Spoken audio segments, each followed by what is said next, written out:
और ये जो जन्नत की हूरें हैं, अल्लाह के नबी फरमाते हैं अगर जन्नत की कोई औरत जमीन की तरफ झांक दे, सिर्फ झांक दे, वो आना तो दुनिया में बड़ी दूर की बात है, अगर जन्नत की औरत दुनिया की तरफ झांक दे, अल्लाह के नबी फरमाते हैं लमलअत मा बैनहुमा रिहा, उसकी खुशबू से जमीन व आसमान भर जाएंगे।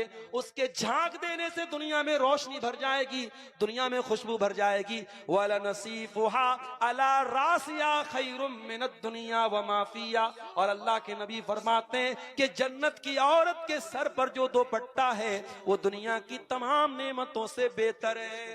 वो दुपट्टा पहनने वाली मेरी बहनों, वो पर्दा करने वाली मेरी बहनों, तुमको मुबारकबाद देता हूँ। तुमने जन्नती औरतों का ड्रेस अपनाया है, तुमने जन्नती औरतों का कपड़ा अपनाया है।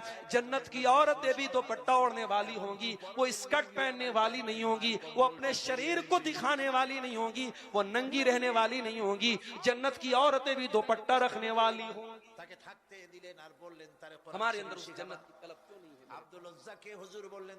उस जन्नत की तलब पैदा करो अपने अंदर, और जहन्नम के अजाब से अल्लाह की पनाह तलब।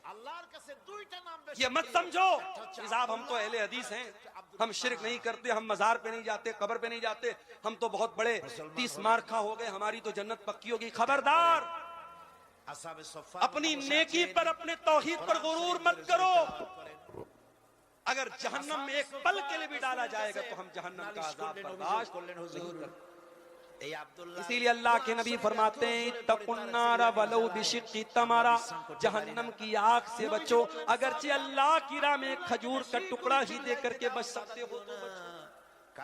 कुरान कहता है अल्लाह के नेक बंदे वल्लज़ीना यबीतूना लिरब्बिहिम सुज्जदन व क़ियामा, अल्लाह के नेक बंदे रात रात भर सजदा करते हैं, क़ियाम करते हैं, रात रात भर तहज्जुद की नमाज पढ़ते हैं, रात रात भर अल्लाह को राजी करते हैं, उसके बावजूद भी अपने आप को जन्नती नहीं समझते। वल्लज़ीना यक़ूलूना रब्बना स्रिफ अन्ना अज़ाब जहन्नम, तहज्जुद पढ़ने के बाद भी वो दुआएं करते हैं, ऐ हमारे परवरदिगार तू हमको जहन्नम के अजाब से बचा ले, इन्ना अज़ाबहा काना गरामा, जहन्नम का अजाब बड़ा दर्दनाक। हमेशा जहन्नम से बचने की, अपनी जिंदगी के मकसद को पहचानो। हम इस दुनिया में क्यों पैदा किया? वमा खलक़तुल जिन्ना वल इंसा इल्ला लियअबुदून, मेरे बंदो मैंने जिन्नात को और इंसानों को अपनी इबादत के लिए पैदा किया। हम इस दुनिया में पैदा किए गए अल्लाह की इबादत करने के लिए। अल्लज़ी खलक़ल मौता वल हयाता लियब्लुवकुम अय्युकुम अहसनु अमला, अल्लाह ने हमको क्यों पैदा किया, अल्लाह ने जिंदगी को क्यों बनाया, अल्लाह ने मौत को क्यों बनाया? फरमाया हम तुम्हारा इम्तिहान लेना चाहते हैं कि तुम में कौन अच्छा अमल करता है, कौन अल्लाह को राजी करने वाला अमल करता है। इम्तिहान देना है, और जो इम्तिहान देने आता है उसको फिक्र रहती है कि मैं पास कैसे, उसको फिक्र रहती है कि मैं पास कैसे हो जाऊं। बहुत कामचोर किस्म का भी स्टूडेंट और तालिब इल्म है, इम्तिहान जब करीब आता है तो वो तैयारी करता है। मेरे प्यारे साथियों, आज मौत को अपनी आंखों से हम देख रहे हैं। अभी वो यूपी का एक वीडियो मैंने देखा कि एक नौजवान 40 साल के करीब का इंसान अपना बर्थडे मना रहा है, बीवी के साथ केक काट रहा है, जश्न मना रहा है, और अचानक सीने में दर्द पैदा होता है, हार्ट अटैक आता है और ऑन द स्पॉट उसका इंतकाल और बिदक जाती है। मौत आपसे पूछ के नहीं आएगी कि अभी तू एक बर्थडे और मना ले, फिर हम तुझे हम मौत से हम कना।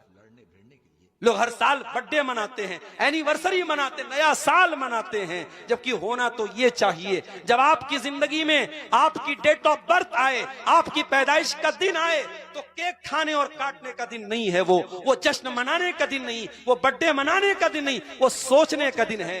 ऐ अल्लाह, मैं अपनी मौत से एक कदम और करीब आ गया, मैं अपनी जिंदगी की किताब में से, मेरे जिंदगी की किताब में से एक पेज और निकल गया, मैं कब्र से एक कदम और करीब आ गया। वो तो अपने आप को जांचने और परखने का दिन है, अपने आप को इवेलुएट करने का दिन है, अपने आप की परीक्षा लेने का दिन है। और हम और आप उस दिन केक काटते और जन्मदिन मनाते हैं। और आज मैं अभी कर्नाटक में रमजान में गया था, मुझे कुछ लोगों ने बताया कि मौलाना आज अहले हदीस कहने वाले लोग और बाकायदा जो बड़े पढ़े लिखे और दीनदार किस्म के लोग हैं, उनके घरों में भी एनिवर्सरी मनाई जा रही है, उनके घरों में भी बर्थडे मनाया जा रहा है, उनके बच्चों की पैदाइश पर भी केक काटा जा रहा है। मेरे प्यारे साथियों, याद रखो ये सारे